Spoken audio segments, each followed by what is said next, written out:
Magandang umaga! Kumusta po? Narito po ulit ang update natin para sa lagay ng ating panahon. Ngayong umaga po ng May 15, 2026. Sa ngayon po ay walang nakikita na banta ng sama ng panahon dito po sa ating bansa maliban sa patuloy na mainit at malinsangan ang panahon.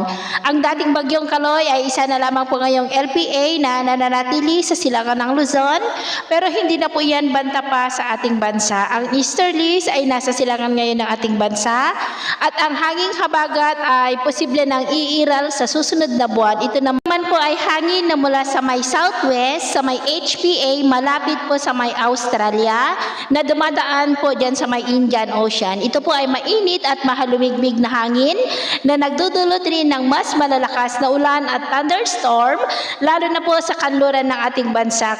Kalimitan itong umiiral sa buwan po ng Mayo o Hunyo hanggang Oktubre at kalakasan po nito sa buwan ng Hunyo hanggang Setyembre at mataas rin ang pamumuo ng mga bagyo at tumatawid ang mga ito dito sa ating kalupaan sa panahon po ng habagat season. At ito naman ay pinapakita ng forecast model na ating ginagamit hanggang po sa susunod na 2 linggo.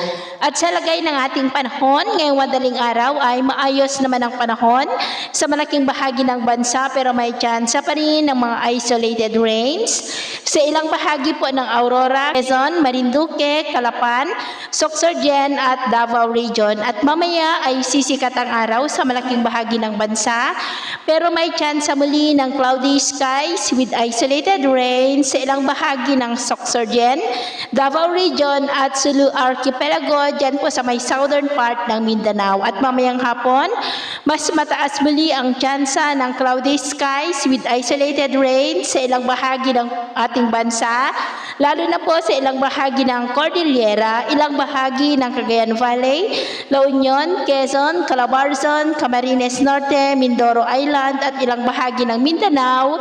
Kaya mag-ingat pa rin po tayo lalo na sa panganib pa rin na dulot po ng mainit na panahon. At sa atin naman pong mga baybayin, wala po tayong nakataas na namang gale warning signals, pero iba yung pag-iingat lamang po kung papalaot tayo para po mas makaiwas sa mga sakunang pangkaragatan.